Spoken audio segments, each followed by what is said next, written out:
So HoYoverse as a game developing company is notorious for doing this really cool thing where they show us some of the most masterfully crafted costume designs that you've ever seen, and then they don't actually put them into their games. Each of their major titles has introduced alternate outfits by this point, yet they are always released very infrequently. Star Rail notably has it the worst because they did introduce the idea of skins with this free one for a character that 99% of players don't use anymore, but they aren't selling any premium skins even during their anniversary. Now in all fairness, because HoYo only makes gacha games, the amount of money they can generate by selling entire characters is obviously much higher, yet people will insist that the lack of skins is them leaving free money on the table. But to find out if spending the development resources is worth it for them, we need to know how much work it actually takes. So I decided, why not give it a try myself? The only issue is that I've never 3D modeled a character before. Well, I managed to somehow make a surprisingly decent looking final product, and I documented my entire process from start to finish. Let me talk you through everything I learned along the way while explaining the magic behind how 3D models work in games because it's actually insanely interesting.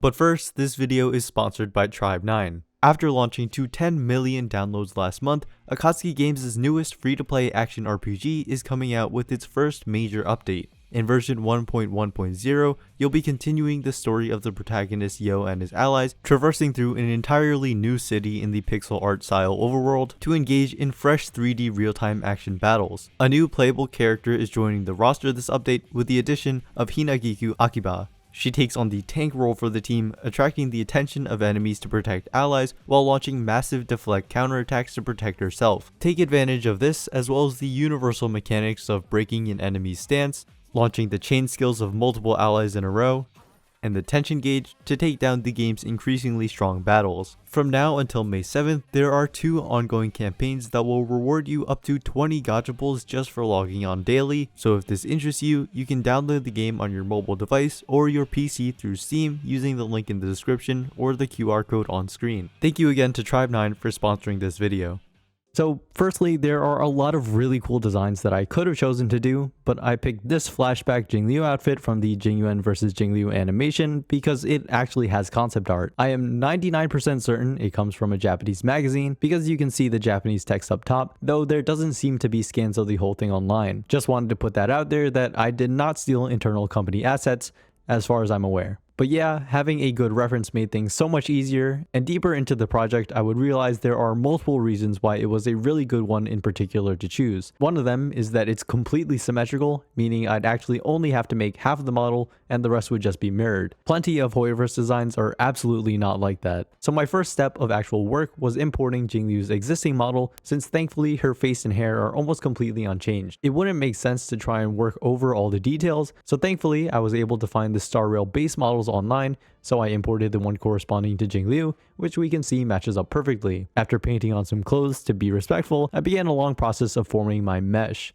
A 3D model is actually comprised of many different parts, but the basis of what you end up seeing in the final product is called a mesh.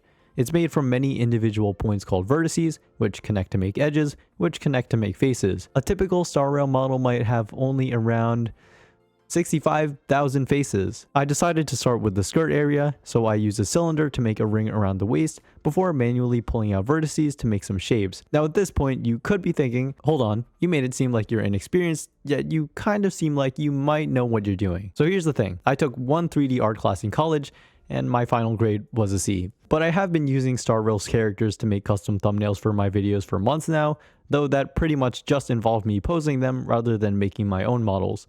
Still though, that familiarity plus the many tutorials I've watched just out of curiosity actually gave me a decent enough understanding to know where to start. But not that much of an understanding, because after brute forcing a bunch of faces in the right general shape, you can see that they are not very organized. This is when I remembered that most modelers tend to utilize the entirety of basic geometric shapes before making edits rather than just a ring, though that was a skill I hadn't quite grasped yet. Anyways, that just meant if I wanted to have nice smooth shapes, I would have to do a lot of manual adjustments, which I did. It also took me a really long time to realize I could shade smooth in my editor so that instead of each face being a single color, my mesh follows a natural gradient that is much less of an eyesore. Speaking of editor, let's talk about the software I'm using, Blender. It's free, which is very appreciated, but just like with any program, it is completely overwhelming to use when you're unfamiliar with it. There are 5 times more buttons than than on the home screen of your average gacha game, and many of them, when pressed accidentally, will send you into a panic. But as I continued to work, I realized why there are so many buttons, and it's because Blender by this point has nearly any feature you'd ever need.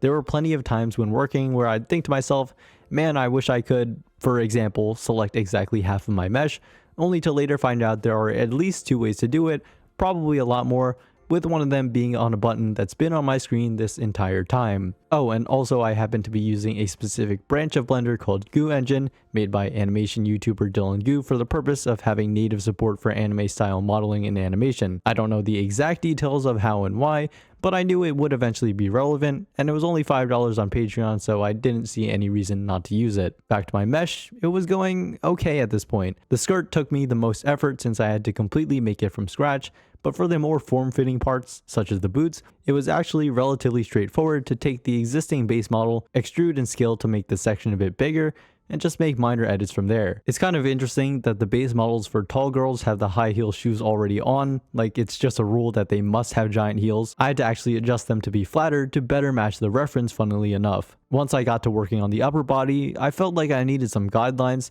and the only way I knew how to do that was to draw on my mesh. It kind of worked, but it did make things look like an elementary schooler's drawing for quite a while. One thing to note is that the concept art is obviously up to my interpretation when it comes to my model, especially because certain details were physically impossible to translate since the concept art was made with only 2D animation in mind.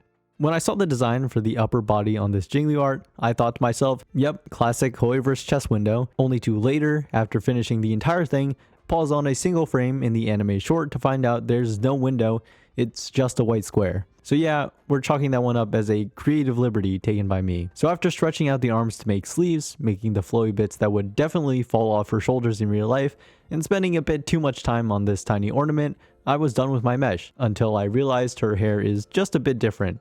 She has a little crown and a ponytail, unlike regular Jingliu who has this loop thing going on. So I got to work on that, and this part probably gave me some of the most trouble because I had no idea how to best translate this 2D shape into 3D. It looks quite off from certain angles due to the thickness, but I kind of just accepted it. And my mesh was now actually done for real this time. Next up was texturing, and to do that I'd have to do my UV mapping. So textures are contained on a square image file, but the model needs to know what parts of the texture go to which section of the mesh. The first step towards that is marking seams along edges. I'd like to think of this process in the mindset of making a pair of pants. Pants are a really particular shape, but they're still cut from flat sheets of cloth. Starting with a selection of flat shapes, they're combined to eventually make pants. Marking the seams of my mesh is basically like reverse engineering a completed pair of pants, figuring out where the cuts between each section should go. These mostly ended up being on the separations between different pieces of clothing and body parts, which would naturally have different kinds of textures placed on them, with some extra ones to break up any cylinders.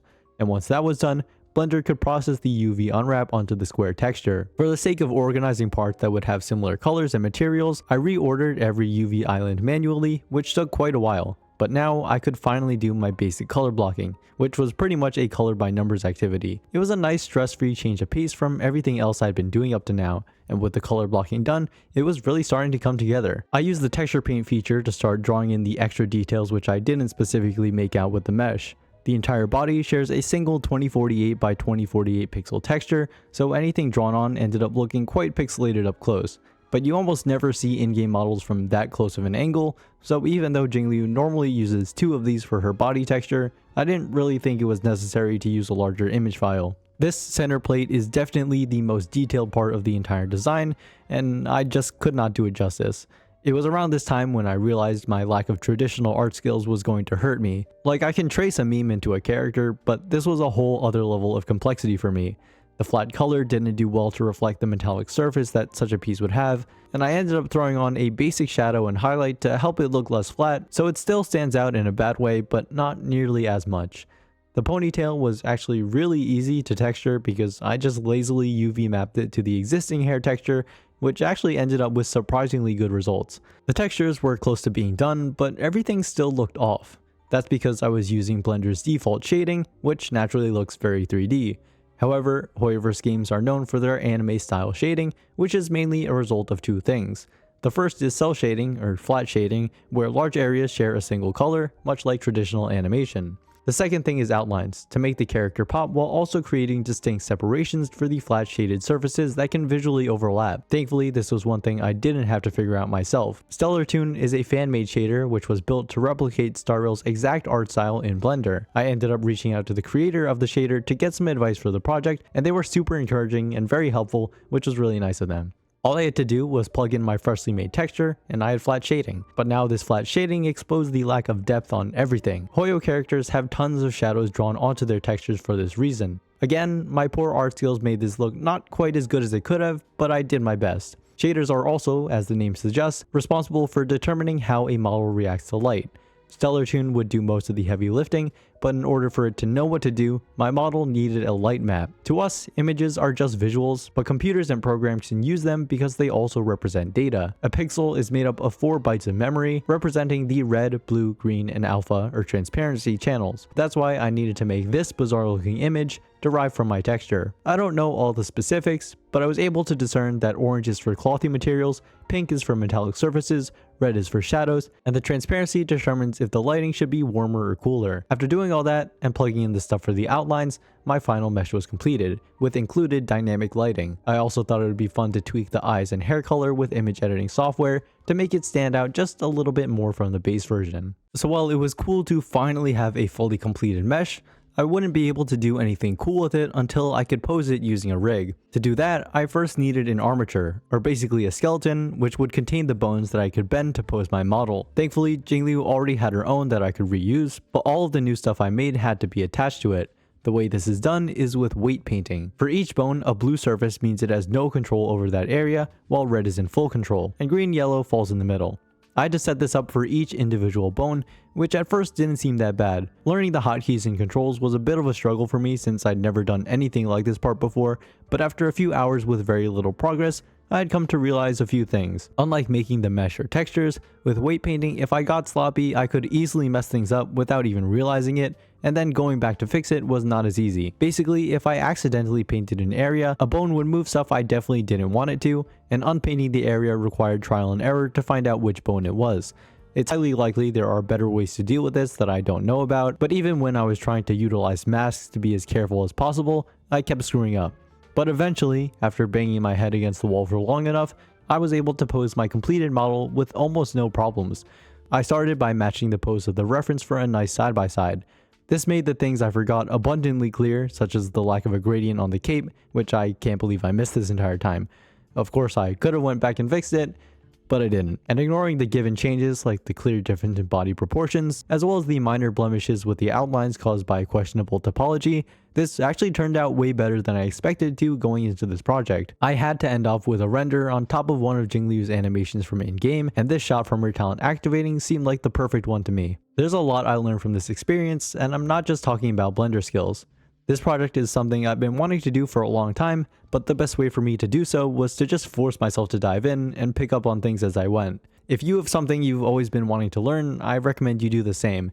Because if there's something you wish you started doing a long time ago, the next best time to start is now. Oh, and if anyone watching this has experience making concept art and your commissions are open, DM me on Twitter because I have some ideas for future projects in mind. After doing my best to get the pose right and doing some light photo editing to make it fit, I was officially done making my own Star Rail skin. Festivity was kind enough to put together a small showcase animation for me, so please check out their work on their socials. So, now that I did all that, do I think Star Rail should make more skins? Well, I get why they don't now. New outfits are basically different characters entirely in terms of model, so I could see why you might as well just make a new character at that point. Obviously, the developers at HoYo are way better and more efficient than me, but they also make designs that are so much more complex than the one I chose to do. More detailed textures, asymmetrical designs, and I'm sure that in some cases they have to reanimate the unique combat animations because alternate outfits won't necessarily use the same bones as the base character. So even though it would be really nice to have the option of different outfits for our favorite characters, it doesn't surprise me at all that putting more resources into them isn't that appealing for HoYo, especially when your 3D artists also have plenty of other important things to work on in the game. For Star Rail, we've now got super detailed memo sprites on top of the various enemies, NPCs, and environments. If you want to hear me discuss more about the business and logistical aspects of selling skins, you can check out a previous video I made on the topic here. I hope you found this video to be interesting or insightful. Subscribe for more informational Honkai Star Rail videos. And as always, thanks for watching.